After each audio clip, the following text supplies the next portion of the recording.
خطیب اہل سنت حضرت مولانا محمد باقر علی صدیقی قادری صاحب سے گزارش کرتا ہوں کہ وہ آ کر اس بابرکت نورانی جلسے سے خطاب فرما کر ہم سب کے دلوں کو نور سے منور اور مجدد فرمائیں۔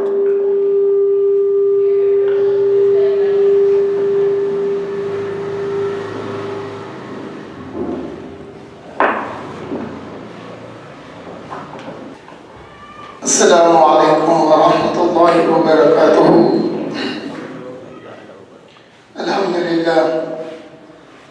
للہ رب العالمین، والصلاة والسلام على سید الاولین والآخرین، نبی الانبیاء والمرسلین، وعلى آلہ واصحابہ ومن تبعہ بإحسان إلی یوم الدین، اما بعد۔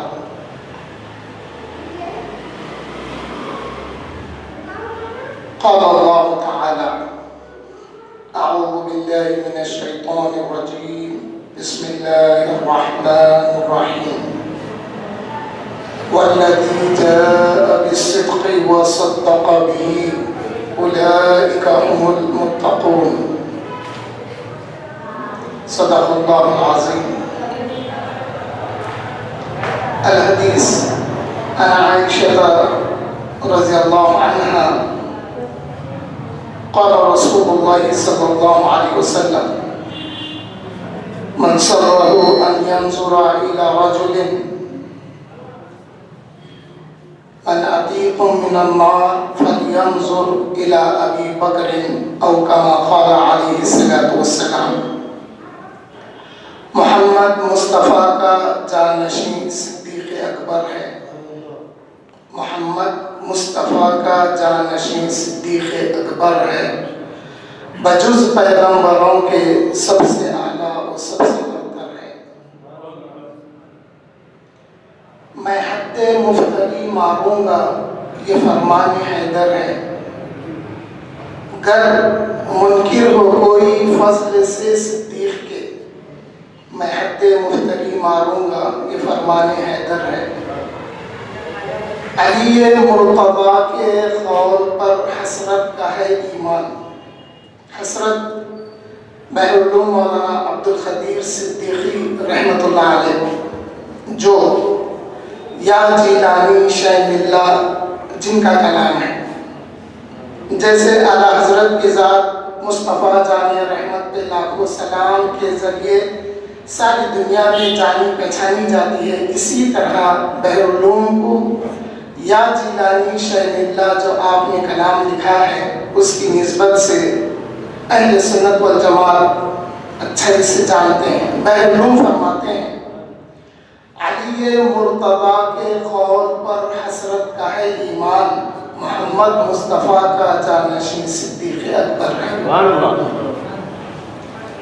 حاضرین و سامعین، الحمدللہ اللہ کا فضل و کرم ہے کہ اللہ نے ہم کو اہل سنت والجماعت میں رکھا، جس کا حکم اللہ جل شانہ دیتے ہیں، وَلَا تَمُوتُنَّ إِلَّا وَأَنْتُمْ مُسْلِمُونَ۔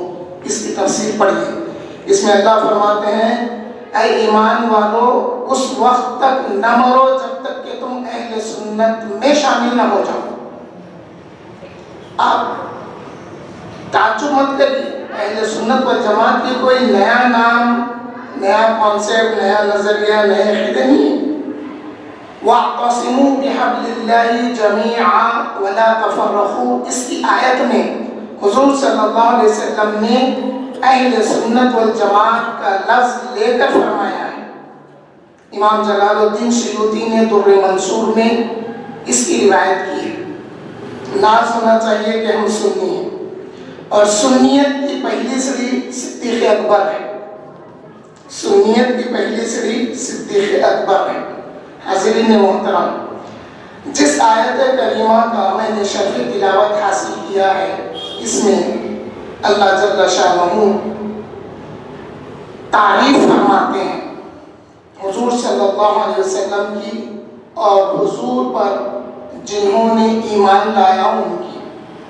وَالَّذِي جَاءَ بِالصِّدْقِ، اور وہ ذات جو سچائی لے کر آئی، وَصَدَّقَ بِهِ، اور اس ذات کی اور جو سچائی اس نے لایا ہے اس کی تصدیق کی گئی۔ اب یہاں پر مفسرین کے مختلف اقوال ہیں، جس میں دین لایا گیا اس کی تصدیق اللہ کے رسول نے کی، توحید آئی اس کی تصدیق اللہ کے رسول نے کی، دین آیا، مختلف اقوال ہیں۔ لیکن مولا علی کیا فرماتے ہیں؟ مولا علی فرماتے ہیں جو سچائی، جو صدق رسول اللہ صلی اللہ علیہ وسلم نے لے کر آیا اس کی تصدیق ابو بکر نے کی ہے۔ یہ آیت حضرت ابو بکر کی شان میں نازل ہوئی، مولا علی کا فرمانا ہے۔ حضرت ابو بکر صدیق رضی اللہ تعالیٰ عنہ کی ذات مبارکہ آپ نے مجھ سے پیش رو فضائل سنے ہیں، آئیے دوسرا پہلو میں بتانے کی کوشش کرتا ہوں۔ حضرت ابو بکر صدیق رضی اللہ تعالیٰ عنہ، آپ کا نام عبداللہ اور آپ کے والد کا نام ابو حذافہ عثمان ہے، اور 6 واسطوں سے جا کے حضور صلی اللہ علیہ وسلم کے سلسلے میں حضرت ابو بکر صدیق رضی اللہ عنہ کا سلسلہ بھی جڑتا ہے۔ اب ایک اور بات ذہن میں رکھیے کہ حضور صلی اللہ علیہ وسلم نے فرمایا تھا کہ خلافت قریش میں رہے گی، تو حضور صلی اللہ علیہ وسلم نے جو فرمایا ہے، حضرت ابو بکر بھی قریشی ہیں، اوپر جا کے چھٹی نسبت سے۔ حضرین محترم، آپ کی والدہ حضرت سلامہ بنت صخر، ان کا بھی سلسلہ قریش سے ملتا ہے، وہ بھی حضور صلی اللہ علیہ وسلم کے خاندان میں اوپر جا کے ملتی ہیں۔ حضرت ابو بکر صدیق رضی اللہ تعالیٰ عنہ کے والد کی خالہ زاد بہن سلامہ بنت صخر حضرت ابو بکر کی والدہ ہوتی ہیں۔ حضرت ابو بکر صدیق رضی اللہ تعالیٰ عنہ اپنی عمر کے 18 سال سے حضور صلی اللہ علیہ وسلم کی صحبت اختیار کی تھی، اور آپ اکثر شام کے سفر پہ جاتے، ملک شام جو آج سیریا کہا جاتا ہے، وہاں پر آپ ٹریڈنگ کے لیے جاتے، تجارت کے لیے اکثر آیا جاتے تھے، اور مکے میں ہی رہا کرتے تھے۔ آپ ایک دفعہ جب تجارت کے غرض سے وہاں پر گئے تو آپ نے خواب میں دیکھا کہ آپ کی گود میں چاند اور سورج آ پڑا ہے۔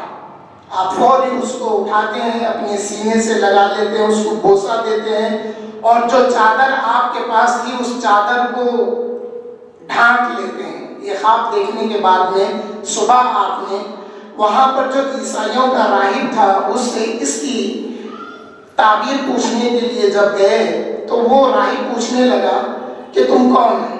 آپ نے اپنا نام بتایا، پھر اس نے پوچھا کہ تم کہاں سے آئے؟ مکے سے آئے، کیا کرتے ہیں؟ تجارت کرتے ہیں۔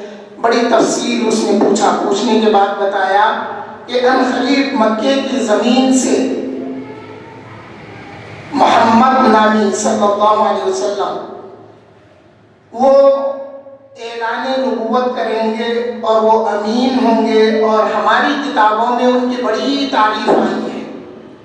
وہ اعلان نبوت کریں گے، وہ آخری نبی ہوں گے، اور آپ اس نبی کے وزیر ہوں گے، اور ان کے بعد آپ ان کے خلیفہ ہوں گے۔ یہ بات اس نے بتائی، اور اس نے بتایا کہ کاش میں ان کا وہ زمانہ پاتا جب وہ اعلان نبوت کرتے، میں ان پر ایمان لاتا، اظہار کرتا ایمان کا، لیکن مجھے ڈر ہے اپنی قوم سے۔ بڑی تفصیل ہوئی۔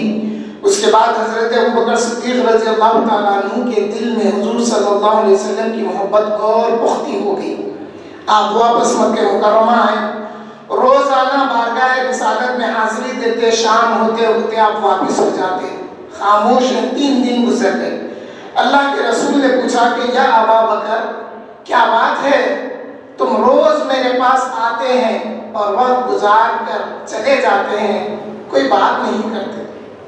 حضرت ابو بکر نے پوچھا کہ آپ کا دعویٰ کیا ہے؟ تو حضور صلی اللہ علیہ وسلم نے فرمایا کہ میں دعوت دیتا ہوں کہ اللہ ایک ہے اور میں اس کا بھیجا ہوا رسول ہوں۔ تو حضرت ابو بکر پوچھنے لگے کہ یا محمد صلی اللہ علیہ وسلم، اس دعوے کی دلیل کیا ہے؟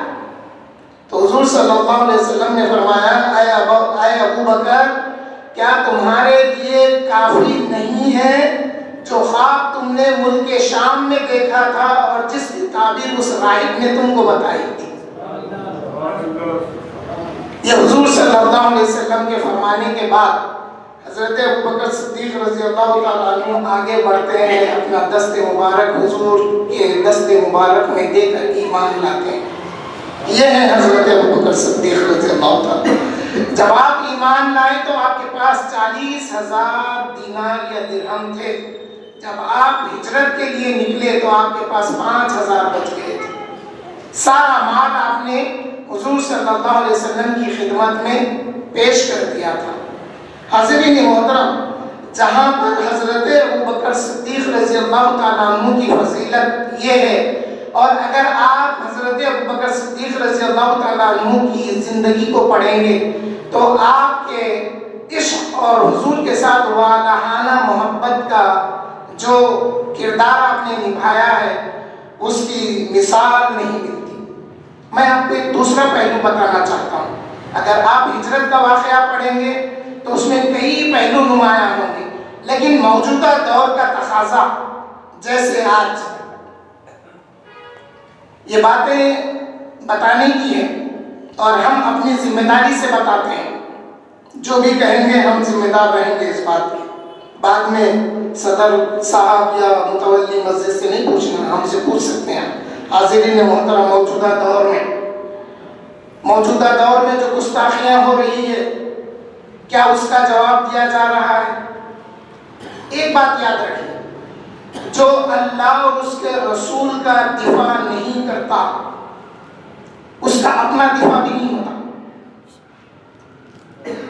ایک بات غور کریے، اپنے دشمن کو معاف کرنے کا حکم ہے مگر خدا اور رسول کے دشمن کو معاف کرنے کا حکم نہیں۔ ہم لوگ کیا ہو گئے؟ بالعکس ہو گئے۔ ہم اللہ اس کے رسول کے دشمن کو معاف کر دیتے ہیں، اپنے دشمن کو زندگی بھر دشمنی رکھتے ہیں، حالانکہ اپنے دشمن کو معاف کرنا ہے، اللہ اس کے رسول کے دشمن کو معاف کرنے کا نہیں ہے۔ حاضرین محترم، مکے میں جب ایمان اور اہل ایمان بڑھتے گئے تو جیسا کہ آپ نے سنا، جو غلام اللہ کے رسول کی اوپر ایمان لا کر غلامی میں آ جاتے تھے، ان کو تکلیفیں زیادہ دی جاتی تھی۔ وہ غلام تکلیفیں برداشت کرتے ہوئے اللہ کے رسول سے عرض کرتے تھے، یا رسول اللہ صلی اللہ علیہ وسلم، آج میرے آقا نے مجھ پر یہ ظلم و ستم کیا ہے۔ اللہ کے رسول فرماتے، اے میرے جانثارو صبر کرو، اللہ کوئی راہ نکالے گا۔ یہ ہوتا گیا، تکالیف بڑھتی گئی۔ ایک بار بارگاہ رسالت میں حضرت ابو بکر صدیق رضی اللہ تعالیٰ عنہ عرض کرنے لگے، یا رسول اللہ صلی اللہ علیہ وسلم، کیوں نہ ہم ان کا مقابلہ کریں جو ہم کو تکلیف دیتے ہیں۔ یہ کہنا تھا، آیت جہاد نازل ہوئی۔ آیت جہاد حضرت ابو بکر صدیق رضی اللہ تعالیٰ عنہ کی خواہش پر آیت جہاد نازل ہوئی کہ اذن للذین یقاتلون بانہم ظلموا۔ اب اللہ اجازت دیتا ہے کہ ان کا مقابلہ کرو جو تم پر ظلم کرتے ہیں۔ یہ ہے حضرت ابو بکر صدیق رضی اللہ تعالیٰ عنہ۔ حاضرین محترم، حضرت ابو بکر صدیق رضی اللہ تعالیٰ عنہ کی محبت کا اندازہ لگائیے۔ آپ کے والد ابھی ایمان نہیں لائے تھے، حضرت ابو قحافہ، لیکن آپ کے والد کی زبان سے جب بے ادبی کے الفاظ حضور کے لیے نکلے تو حضرت ابو بکر صدیق رضی اللہ تعالیٰ عنہ نے اپنے والد کو ایک تماچا رسید کر دیا، ایک تھپڑ مار دیا اپنے والد کو۔ حضرت ابو بکر صدیق رضی اللہ تعالیٰ عنہ کے والد فتح مکہ کے موقع پر ایمان لائے۔ دیکھیے، حضرت ابو بکر صدیق اور صحابہ کی محبت اللہ اور اس کے رسول کے لیے تھی، اللہ اور اس کے رسول کی محبت میں اگر کوئی حائل ہو جاتا، چاہے وہ باپ ہو، چاہے وہ بیٹا ہو، چاہے وہ بھائی ہو یا رشتہ دار ہو، ان کو برداشت نہیں کرتے تھے۔ عروہ ابن مسعود ابھی ایمان نہیں لائے تھے، صلح حدیبیہ کے موقع پر حضور صلی اللہ علیہ وسلم سے گفتگو کرنے کے لیے جب آئے تو عاجزی اور انکساری میں حضور کے ریش مبارک کو، آپ کی داڑھی مبارک کو بار بار ہاتھ لگا کر بات کر رہے تھے۔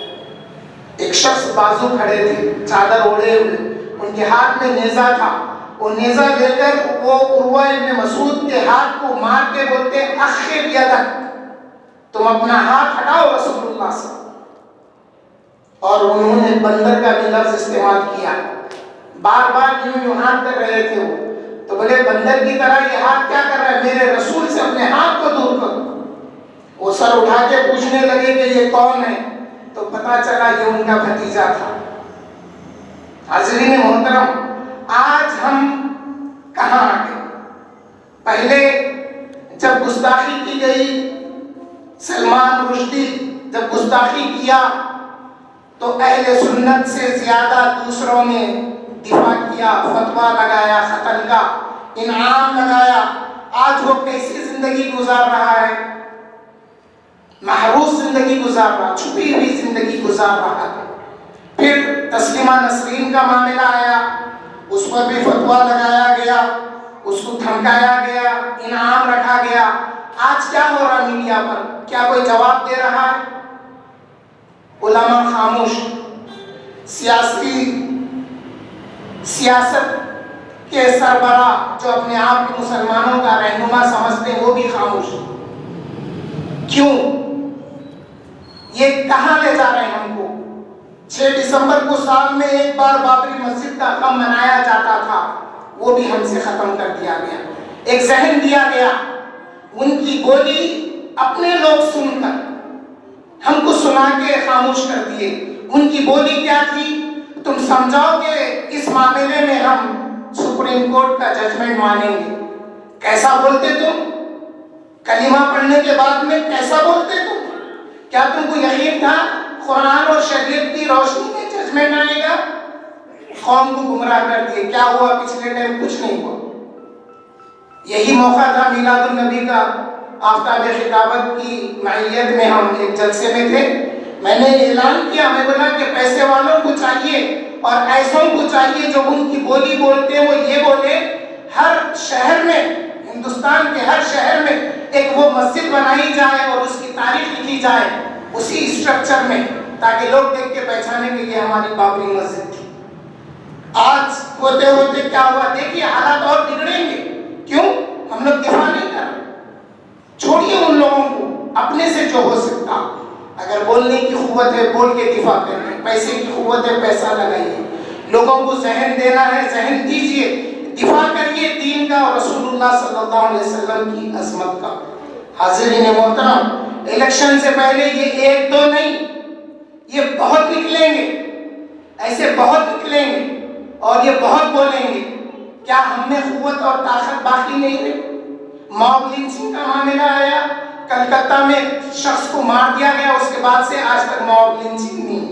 ارے سنی، خاص کر اہل سنت والجماعت میں مجاہدین ہوتے ہیں، دوسروں میں نہیں رہتے۔ آئیے پھر میں موضوع کی طرف آتا ہوں۔ جب حضرت ابوبکر صدیق رضی اللہ تعالیٰ عنہ نے اپنے والد کو ایک تمانچہ مار دیا، اس کے بعد اللہ کے رسول کی بارگاہ میں جب حاضر ہوئے تو اللہ کے رسول نے پوچھا، ما فعل یا ابا بکر، اے ابو بکر یہ کیا کیے؟ عرض گزار ہوئے، یا رسول اللہ صلی اللہ علیہ وسلم، میرے والد نے آپ کی شان میں بے ادبی کی تھی، اسی لیے میں تمانچہ مار دیا۔ اللہ کے رسول فرمائے، لا تعود یا ابا بکر، اے ابو بکر ایسا دوبارہ نہیں کرنا۔ حضرت ابو بکر صدیق رضی اللہ تعالیٰ عنہ عرض گزار ہوئے، یا رسول اللہ، والذی نفسی بیدی، قسم ہے اس ذات کی جس کے قبض قدرت میں میری جان ہے، اگر میرے نزدیک تلوار ہوتی تو میں یہ نہیں دیکھتا کہ وہ میرے والد ہیں، میں یہ دیکھتا کہ وہ آپ کی شان میں بے ادبی کیے ہیں، میں ان کی گردن مار دیتا۔ یہ کہنا تھا جبرائیل امین آیات لے کر نازل ہو گئے. وہ آیات کیا تھی؟ اس میں میں اپنی بات کو پوری کر سکتا ہوں. لا تجدوا قوما یؤمنون باللہ والیوم الآخر. اے میرے محبوب، اے میرے پیارے، آپ اپنے جانثاروں کو اللہ اور آخرت پر ایمان لانے کے بعد ایسا نہیں پائیں گے کہ جو لوگ اللہ اس کے رسول کی مخالفت کرتے ہیں یہ ان کو اپنا دوست رکھے. پھر اللہ تعالیٰ آگے فرماتے ہیں وَلَوْ كَانُوا آبَاءَهُمْ، چاہے وہ ان کے باپ ہی کیوں نہ ہو. اے پیارے، اگر ان کے باپ بھی اللہ اس کے رسول کی مخالفت کریں گے تو وہ انہیں اپنا دوست نہیں رکھیں گے، اس لیے کہ اب انہوں نے اللہ اور آخرت پر ایمان لایا. وَلَوْ كَانُوا آبَاءَهُمْ أَوْ أَبْنَاءَهُمْ أَوْ إِخْوَانَهُمْ أَوْ عَشِيرَتَهُمْ، اگرچہ وہ ان کے باپ ہوں یا بیٹے ہوں یا بھائی ہوں یا رشتے دار. پھر اللہ تعالیٰ فرماتے ہیں اولئک کتب اللہ فی قلوبہم الایمان. اے میرے پیارے، آپ کو دیکھنے کے بعد مجھ پر اور آخرت پر جب انہوں نے ایمان لا دیا ہے تو میں نے ان کے دلوں میں ایمان کو پیوست کر دیا ہے. یہ تھا صحابہ کا کردار. یہ تھا صحابہ جو دفاع کرتے تھے رسول اللہ صلی اللہ علیہ وسلم کی. آج ہم اللہ کے رسول کا دفاع نہیں کرنے کی وجہ سے ہم اکثر میسیج دیتے ہیں. ایک میسیج یہ بھی دیتے ہیں آج ہمارے دلوں سے امام حسین کا غم جب نکل گیا. کیسے نکلا؟ پہلے عاشورے کے ایام میں عاشورے کی مجالس ہوتی تھی، وہ غم نکل گیا تو میں بولتا ہوں اپنے سے، اللہ فرمایا، اللہ بولا ہاں تیرے دل میں میرے حسین کا غم نہیں ہے، جا میں تیرے دل سے ہر غم کو نکال دیتا ہوں. پھر دیکھیے کیا ہو رہا، باپ مر جا رہا کوئی غم نہیں، ماں مر گئی، بیٹا مر گیا کوئی غم نہیں. ارے اللہ کے رسول کے نواسے کا غم نہیں تو پھر دل میں کسی کا غم نہیں. اللہ کے رسول کی محبت دل میں نہیں تو پھر کسی کی محبت دل میں نہیں آتی.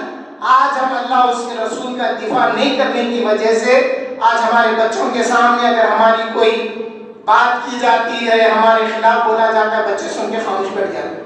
وجہ کیا ہے؟ ہم اللہ اس کے رسول کا دفاع نہیں کر رہے. ایسا ہی ہوتا رہے گا. آئیے حاضرین محترم، صحابہ کی یہ سنت تھی. اللہ کے رسول بعض موقعوں پہ معاف کر دیتے تھے. لوگ مثال لیتے نہیں اللہ کے رسول معاف کرتے تھے. میں پوچھتا ہوں اللہ کے رسول معاف کرتے تھے، صحابہ معاف نہیں کرتے تھے. اور آج کے دور میں کسی کو اختیار نہیں ہے کہ گستاخ نبی کو معاف کرے، چاہے وہ مفتی اعظم کیوں نہ ہو، اس کو بھی اختیار نہیں، کیونکہ وہ اللہ کے رسول کی حیات مبارکہ تھی. اللہ کے رسول معاف کرتے تھے، ان کو اختیار تھا. مگر صحابہ کی سنت کیا تھی؟ صحابہ معاف نہیں کرتے تھے. حاضرین محترم، حضرت ابوبکر صدیق رضی اللہ تعالیٰ عنہ کی کرنا اور اہتمام کرنا، کبھی کبھی ایسے موقعوں پر اپنا کردار ادا کرنا.